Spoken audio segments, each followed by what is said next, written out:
She's an author. She's a speaker. She travels all over this nation. She is a courageous, victorious survivor.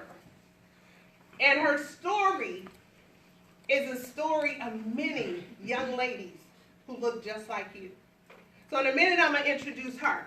But I also invited, Miss Sandra and I also invited a woman who's on the front line. Her name is Jennifer Swain, and she is with Youth Spark, which is an organization. We have many organizations, but the issue is still rampant. But she's on the front line, helping survivors. She's on the front line, her organization helping snatching our kids back. And so she's got story after story. They're coming here to pour into you all so that your level of awareness can go up. You might say, well, this doesn't really apply to me. Yes, it does. But it does, right? It does. The information you receive today may save your life. It may save a friend's life. You know? It may allow that spirit within that you sometimes try and ignore, right? It may amplify that voice inside when you find yourself at the mall being approached. When you find yourself at the kickback with somebody a little bit too close and a little looking, right? Who knows? At the basketball game, at the football game, you name it. And so these women love you. So before I show you some clips of some other stories, I want to give them ample time since they came out to share. So let's give it up for Miss Dorsey Jones, who's going to share her story. Come on up, everybody.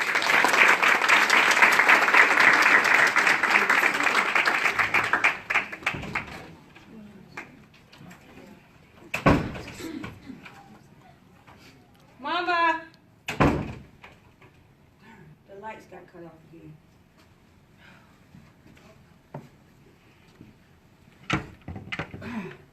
No food in the house. Man, I'm hungry.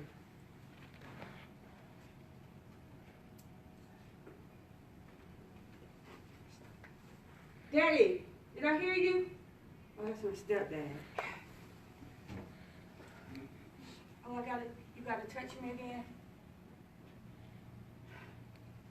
How many more times after this? Don't hurt me. I really don't like doing this.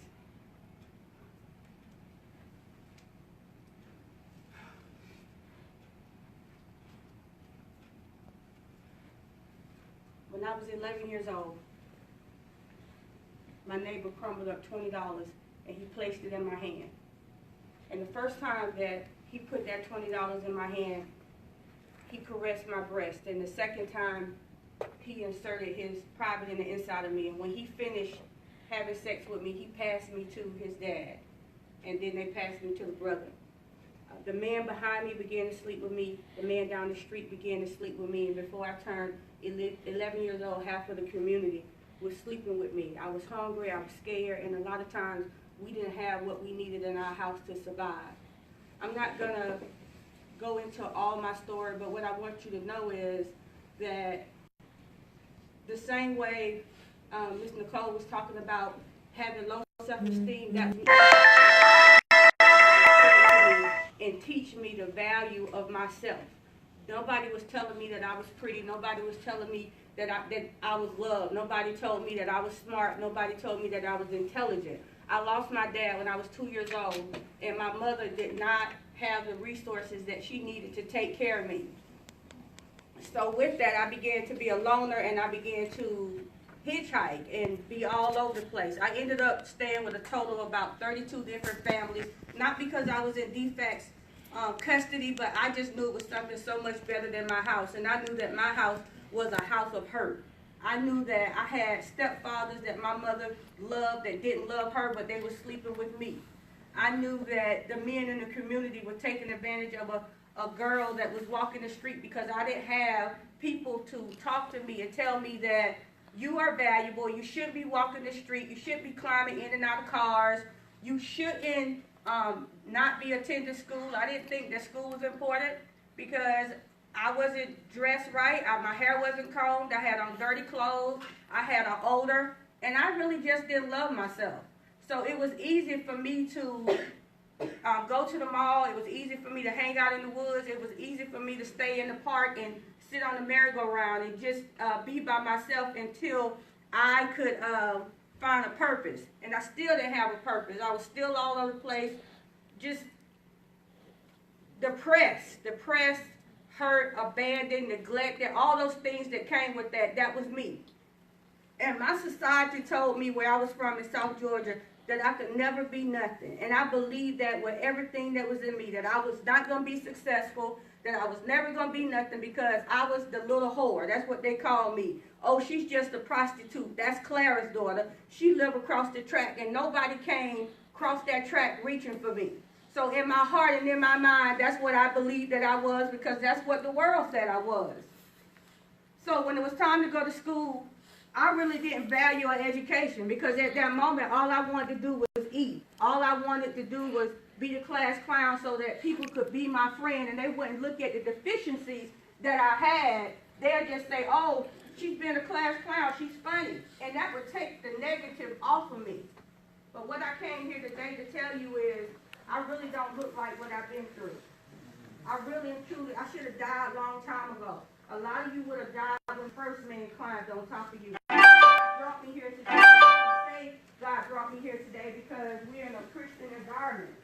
God brought me here today to share my story so that you will know that if nobody ever told you that you was beautiful, I came today to tell you that.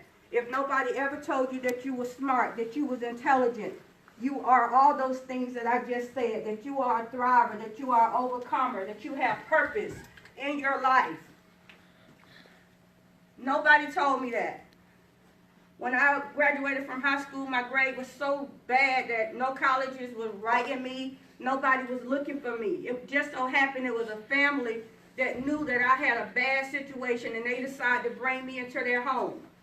But at that time, things were so bad, I didn't have a way to try to bring my grades up. I had nothing, so they said, look, when you graduate from high school, you need to go to Atlanta and go to Job Corps. So I enrolled in Job Corps, and when I got to Job Corps, I heard about Spelman, Morehouse, Morris Brown, and Clark Atlanta. So I went down to Morris Brown, a total of 7 days. I was denied 6 days. I was told that I couldn't come to Morris Brown because my grades weren't good enough. But I didn't let that stop me, because society had already told me no so many times that I knew I could get a yes out of somebody. So I waited. And on the 7th day, the same guy who had been telling me no, I waited till he went to lunch, and I went back. And there was another guy there. His name was Christopher Andrews. And he said, how can I help you? I said, I want to be a student at this great institution. He said, what's your name? I said, my name is Dorsey Jones. I'm from Bainbridge, Georgia, and I went to Bainbridge High School. He called the high school, and the lady who took me from sleeping outside on a merry-go-round answered the phone and said, you got to let her be a student. You got to give her an opportunity.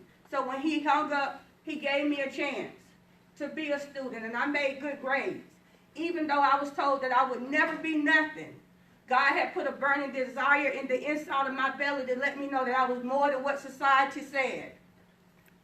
When those men were taking advantage of me, sleeping on me, robbing me of my innocence, I'm still hurt, but I'm still thriving. I'm going to college. I'm making a difference with myself. I'm still broken. I'm still going through rejection. I'm still going through abandonment. But I graduated, and with all that, I still graduated. I still became a success story. So now I got a job at the Fulton County Juvenile Court as a probation officer. I got this good life. I'm happy. I'm excited. But I still got all this other stuff that happened to me that I'm carrying. I'm masking up so nobody would know the hurt and who I really was. So I have this case. And this girl come in, and her grandmother come with her. And I'm acting like I'm different. I'm acting like I'm better now because I got the nice car, got the nice house, I'm dressing nice, so nobody in Atlanta know what I'm looking like. They don't know what I've been through, so I can mask up real good. It's easy to mask up. But this little girl was hurting, and this little girl was going through so much until it broke my heart, and I realized at that moment she had to know who I really was. She had to know that, girl, I look like you, I smell like you, my shoes raggedy like you, my hair nappy just like yours. And I began to realize at that moment that that was my purpose. So I went upstairs, and this part right here is always touching to me. It's always touching to me, and you're going to understand why. I went upstairs to the second floor, and I go to Youth Spark, and I see Miss Swain in there, and I said I had worked with her in the past, but she never knew my story. She never knew what I had endured as a child. And I go to her, I said, hey, Miss Swain, can I please volunteer? I said, because I used to be a prostitute. That was the first time I owned that. I used to be a prostitute, Miss Swain. And Miss Swain said, Dorsey, you were never a prostitute because children can't prostitute. Could you imagine me carrying that for decades, looking at myself as not being worthy, as not being who God created me to be, because I carried what the world in my county said I was. Layers began to fall. Chains began to drop. My self-esteem was coming back. The love for myself was coming back. It didn't happen right then, but at that moment, reality set in. And she's been my best friend ever since. She's been my warrior. She's been my champion. She's my go-to person. Even when I don't get it right, she teach me. She show me. And I'm forever grateful to her. I would go to the ends of the earth because I see what we do at Youth Spark to help children just like me, just like Dorsey. So I just want you to know that you're valuable, and never let a man take advantage of you. Never let a boy take advantage of you. I want you to know that you're not for sale, and you're not for lease, and you're not for rent, that your body is special. And if you truly know the definition of a diamond is so special, and it goes through a process. It started off being so ugly, but when you get through the process, it's so beautiful. And everybody can't be a diamond, and everybody can't be in your life. Everybody don't deserve to be in the front row of your life. If you were hanging around people and they're not educating you, and they're not cheering you on, and they're not telling you to make good grades, and they're not telling you to obey your parents and be successful, that's not who you want in your life. And you don't need a man to tell you that you're beautiful. You stand in the mirror every day, you give yourself affirmation. Yes. And if your mama can't give you an affirmation, and if your mama never tell you that she don't love you or that you're not beautiful, you go talk to her and you tell her what you need. You say, Mama, I need for you to talk to me. I need for you to tell me that you love me. I need you to pour into me. I need to hear that from you. And if she can't give it to you, then you go to Miss Steele, and you go to Audrey, and you go to the other people that God put in your life so they can pour into you and remind you who you are.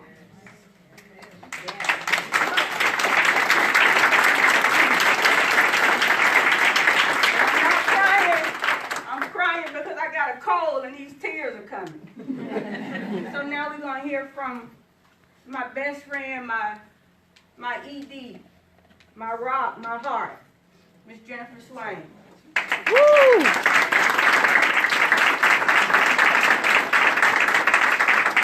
was gonna say, like what she said.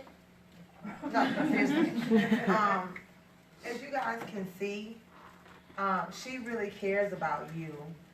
And as your family here says, that you don't always know it. Because I just want you to raise your hand if you ever felt lonely in your life. If you ever just felt like I'm by myself, oh my gosh, nobody knows anything, right? We all feel like this. And the thing about it is we all look good, right? We all look beautiful. We all dress up and, you know, no one really looks to the left and to the right and then just says, show me you're ugly. Sometimes, like our parents never look to their left and to their right and you ever show her you're ugly because you want to protect her from that. And mom, you look at your mom, right, and you're like, she just looks amazing, right? She's never gone through any hard stuff, and even if you caught her crying once, she hid it from you, right? Like, we don't share the things that we need to share with each other so that we all don't feel so alone in this world. And I do this work, and I've been working with this organization for almost 11 years. And I will promise you, young ladies, that not one young girl that has come into our program is dragging a trash bag full of money. Not one young girl has stacks in the bank. Not one young girl has her college tuition saved up. They have nothing. It has been taken from them. And I just want to reiterate what they're sharing with you today, because a lot of times people are so busy talking about you and not talking to you.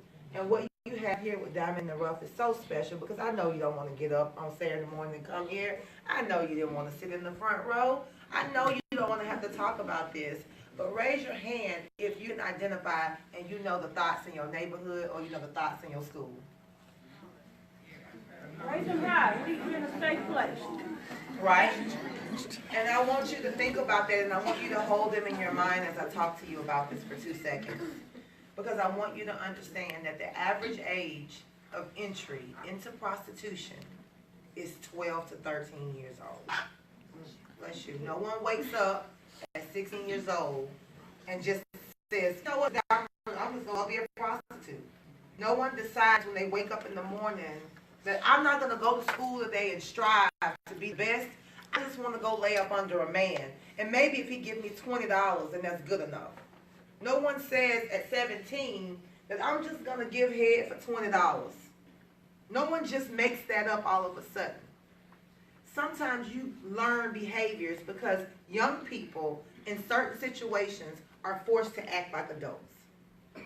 There are some young people who, even though they may have people in their family who love them, not every mom knows how to be a mom. There is no magic handbook. They don't know what it's like to grow up with social media. They don't know what it's like to go to school and have the amount of bullying that you have. They don't know what it's like to go to school and giving head is a normal thing, because they didn't talk about that. They don't know what it's like to go to school and my girlfriend got a girlfriend and we having threesomes and it's all good, because back then they didn't have to deal with that. They don't know what it's like when you get one like on your Instagram photo and the girl next to you who turning it over, busting it open and bending it over, she got 17.1K likes, right? How many of you got more than 5,000 Instagram friends? How many of you know females that got 17,000 friends? And you look at them and they get all of this clout, right? But it's not your fault that you grow up in this world. It's not your fault that you have technology at your hands. It's not that fault that if you Google sex, asking it a basic question, then you see some orgies, sex with animals, rough sex, choking, group sex. All of this stuff, unfortunately, is at your fingertips. And sometimes parents and older people in your life, they just don't know how to connect with you in that world. They don't know that twerking don't mean you a hoe. Sometimes, I mean, because some of you can twerk real, real good, and if you ain't got no clothes on, then it sends a different message. But if you think about it, like, you know, we've been twerking since we stepped off in the earth in Africa. And I'm not saying that you can't twerk it out, but it's about what you do and how you do it and how you allow things to be perceived. And I'm just going to tell you this today, that when you think about that thought in your mind, or you think about that girl who's a hoe, or you think about that girl who decides to go and sleep with lots of guys, and you hear these things about her, she learned that from somewhere else because some adult in her life taught her how to do that. And one of the things that I want you to take away from this is that you guys are in more of a position to keep a young lady from committing suicide than I will be. Because they don't run into my office when they need help. They don't know we there. They don't know we exist. They just know that when they show up in school today, as Ms. Dorsey said, who is going to make fun of me the most? Who is going to laugh at me? Because I don't know if they too have to go home and play lollipop with their stepdaddy.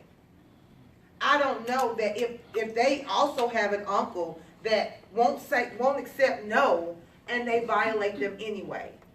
So when some people have gone through hurt and sexual abuse, sometimes they shut down, they get depressed, and they never go back to school again. Sometimes they get angry, and sometimes they start cutting themselves. Sometimes they just shut down. Sometimes they just don't eat. They develop eating disorders. Sometimes that happens. But sometimes when somebody has been violated, they start giving it away because they took it from me. They made me do this now, so now I'm going to do it before they take it from me again. So I just want to challenge you to say that nobody just jumps up and decides to be a hoe. Nobody just decides to be a victim. No one just decides to say, I just want to go out here and be with this 35-year-old man. And I will promise you this, that as beautiful as each and every one of you are, you're not that fine that a 22-year-old needs to be hitting you up. You can't be that pretty that a 25-year-old man want to slide into your DMs. You look good. And trust me, I know what it's like, because when I was 16 years old, I had guys who were graduating, waiting outside the school to take me home from band practice. You couldn't tell me I wasn't fine. You couldn't tell me I wasn't fly, because at 17 years old, for a guy who was 19 to be interested in me, it felt good. We don't talk about that as adult women, that we pump into you ladies to get a good man, don't we? You better get you a good man, get you a husband out here, because a good man can do what, ladies? He can take care of you, and what does he have to take care of you? A good job, because a job gives you what? Money. We have to do a better job of telling you that a good man is not attached to money. A good man is someone who is going to respect you. A good man is someone who's not going to push you to have sex because everybody else having sex. A good man is not going to tell you to skip school and come out here and kickbacks, roll up, thought down, and do all these different things. Come on. He's not going to tell you to do that. You don't have to worry about the financial part of it. But what I recognize is that when we pump the message into us to get a good man, it's said that a good man is somebody who's going to have money and pay for me. One of the things that the girls who come into our program that Miss Dorsey works on every single week, one of the things that they come in and say, well, Miss Jen, if I'm having sex and I ain't getting nothing from it, then I'm just a hoe. We ain't got no hoes over here. So if I'm not getting my bills paid, listen to me, ladies. You have one thing to be concerned about right now. That's not a cell phone. Who paid their light bill this month? Electricity bill. All the adults are raising their hands, right? Because let me tell you this, young lady, you don't have to worry about that. And you shouldn't. Because at Dorsey's age, she had to worry about that. When she was your age, she had to worry about the little siblings who didn't get no food, and she had to say, well, if I had this $20 and I can go buy 2 cans of stew and 2 cans of beans, and at least I can take care of these little ones. It was normal to her. And I bring this up because I want you to hold the people in your mind that everybody else laughs about and just say, you don't know their story. And as young women, young queens, we have to stop dogging each other, and we have to say to that person, you know what, let's not even roast her like that. Because you don't know what she had to do and what's going on in her house. Exactly. And nobody's going to come to school and talk about that. But maybe just one day, if you look at me with a smiling face and you don't laugh at me, and you pull me to the side and say, wait a minute, listen now, I know some people over there said you stink, but you know what, I got a little soap, a little body wash, let's go in the bathroom, I'll wash the door, go in the sink real fast and just wash up. Or you know what to say, you know what, Mom, everybody laughs at this young lady because she can never get her hair done. Can we help pull some money together and get her hair braided? I'm not asking for you to start taking care of your peers. But what I'm asking for you to do is to step up and stop engaging. If somebody got a video and they sending that video around because this little girl gave head over here, or you see her popping and thotting out over here, don't transfer that video, and let me tell you 2 good reasons why. If you do, you are in possession of child pornography. If you share that video, then you have now been in transmission of that pornography, and you can go to jail. And if you go to jail, let me tell you something, they putting little brown people on the sex offender registry. They putting little brown and black girls and boys on the registry because you're in possession of child pornography. Don't share that video, because when they look and they take those cases, when those cases come through our court system, what am I going to do? I'm going to call my friends at the FBI, I'm going to call my friends at the GBI, and I'm going to have the video sent to them. And on the back of every video and every picture are IPs that can follow you. And I can tell if it's been in your phone, if it's been in your phone. So you have to understand that you have a bigger responsibility as a young person. And when people are sharing those videos, again, that's what keeps a young girl from ever going back to school. Somebody saw it, they laughed at me, and they made me feel this way. Why go back to school? Why continue to dream? Because just like she said, everybody told me I was just going to be a hoe. Not one kid that have come through our program has had the money from doing what they did. And let me tell you something. Let me tell you something. There are people that are waiting to look to see if you're doing something behind your parents' back because they say that that is the one I can get the fastest. If you willing to lie to your mama and meet me at the mall, good. That means you'll keep the secret when I start to blackmail you. Right? If you're willing to lie and scheme to say you're going over to Shay's house, but you're really not going to Shay's house, you're going to get in the car and go downtown and party it up at some kickback, good. That means I can get you better because as soon as I get you there, I'm going to get a video of you, and then I'm going to make you do what you don't want to do, because if not, I'm going to share the video with Diamond in the Rough, I'm going to share it with the church, I'm going to put it on the school Instagram page, and I'm going to give it to your mama. This is not designed to scare you. When Dorsey shares her story, it's because she wants you to realize that that is what she did not know. No one opened up to actually tell her this. You don't realize how lucky you are to have a group of women surrounding you and loving you. Because sometimes your parent can't give you the love. Sometimes they just can't because they themselves were hurt and nobody ever fixed it. But you have to realize that you can lean on these people and not the man who's telling you to keep you that secret. Think about that. A man, a grown man, should not want anything to do with you. And if he does, you need to be asking yourself a few key questions. Why? It's illegal. He will go to jail. Why is he doing this? Because he knows that you might believe what he says because the part of the brain that understands consequences and the decisions, it doesn't develop until last. And anybody know what age this finished developing? 25. So you got a lot more to go because you can't vote until you're what age, ladies? 18. And you know why? Because it's a complex decision. You got to decide why you're voting for this person.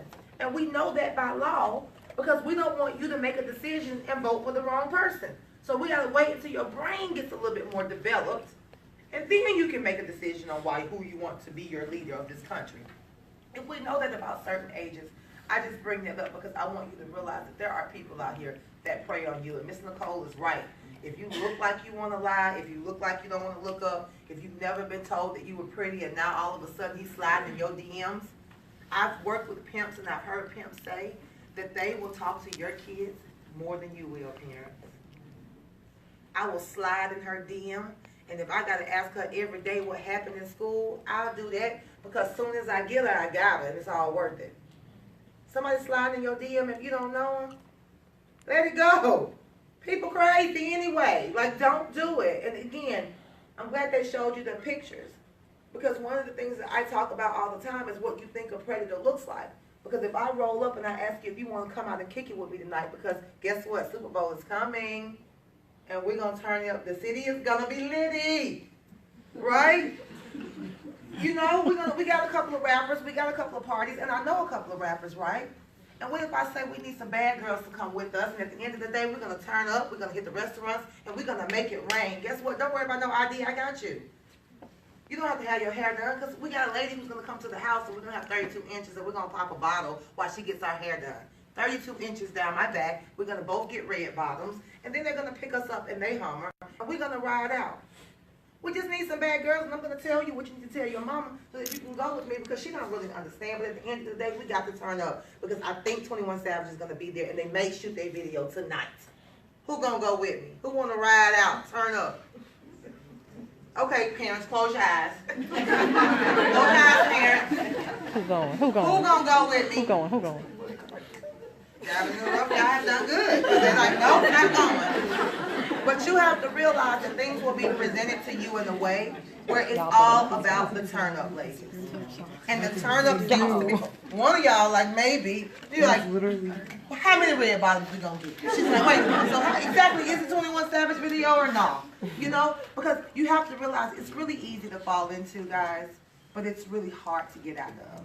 And I'm gonna say this to you as I close and I allow them to come back and put all of this back in the box. If you need to speak with me, I will be in the corner. You don't have to do anything. Rub your eyebrows if you need to speak to me. That's all I'm going to say. Like, don't even worry about it. Just look me in the face and give me one of these, and you don't even have to say anything. But let me just say this to you.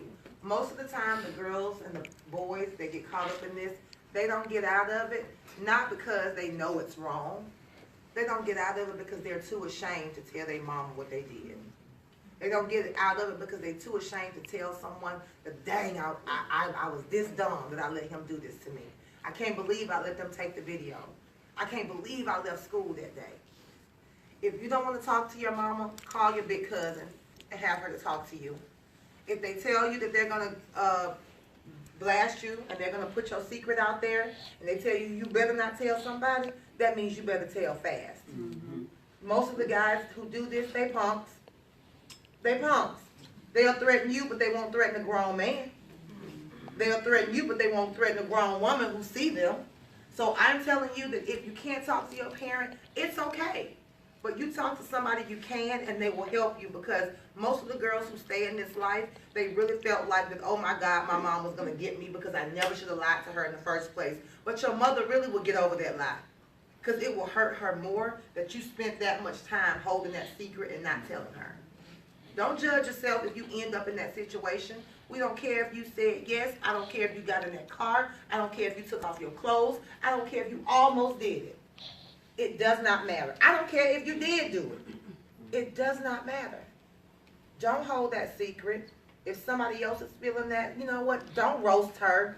Don't dog her like everybody else. Maybe you need to be that one person that's strong enough to stand up and say, you know what, guys, that ain't even cool. Let that ride. Stand up for her. Ask her, is she okay after she been roasted?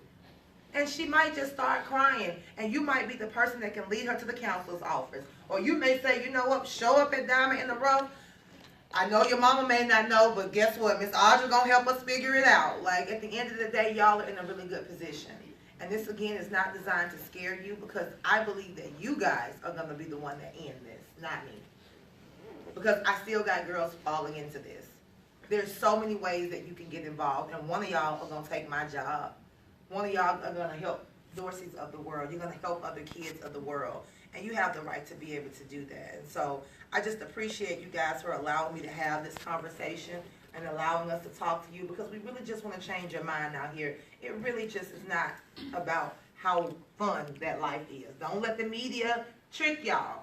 Everybody posts the good stuff on Instagram, but they don't post the bad stuff. Usher said in his song, he don't mind if you dance on the pole. He gonna pick you up at 2 o'clock in his mom. You know the song? I don't mind if it dance. What is it? I don't mind. Dance on the pole. That'll make you a. That'll make you a hoe, girl. I don't mind. Okay, you know the song. You remember, right? Listen, don't judge me and my singing skills. But what I'm saying is, that's a lie. Usher's wife had 2 degrees, and she was a businesswoman. But they want to make you think that you can dance on the pole. I know they want you to be strippers. I know they're telling you that it's the way to be, right, Cardi B? Right? She's telling you that it's okay, but don't glorify to be that. You don't have to do that, right? You don't have to do that. But the media and music tells you that. Beyonce don't go to Kroger and to Target wearing that bathing suit. No, she don't. That's a uniform, ladies. That is way overdue. It should be expired. Yeah, she put that bathing suit on and she go twerking down, but she don't go to Blue Ivy School twerking her into the classroom. Lil Wayne rap about some really nasty stuff, right? Lil Wayne say some, listen, I like rap too, so I ain't judging it. I rap some stuff and I'm like, did I just rap that out loud? Even though I will not listen to R. Kelly anymore. But Lil Wayne would not allow that for his daughter. So you have to realize that the media is telling you to be sexier, bust it open, pop it faster. But don't get focused from that. Get your education, get your business, and do what you got to do. And know what you see in the media. That ain't real. They don't act like that, and they don't look like that. They look just like us. They put our pants on one leg at a time, just like we do. So thank you for what you're going to do. And if you used to be that person that laughed at the kid and shared the video and thought her out and laughed at her, I'm going to challenge you not to be that person anymore. Because when a person is really getting scared that they're going to have to do some more of that stuff, they don't run looking at me. They may look at you and just say, girl, you ain't have to do that. Let's talk to my mom. It's okay. We'll figure it out. Thank you guys so much. Thank you.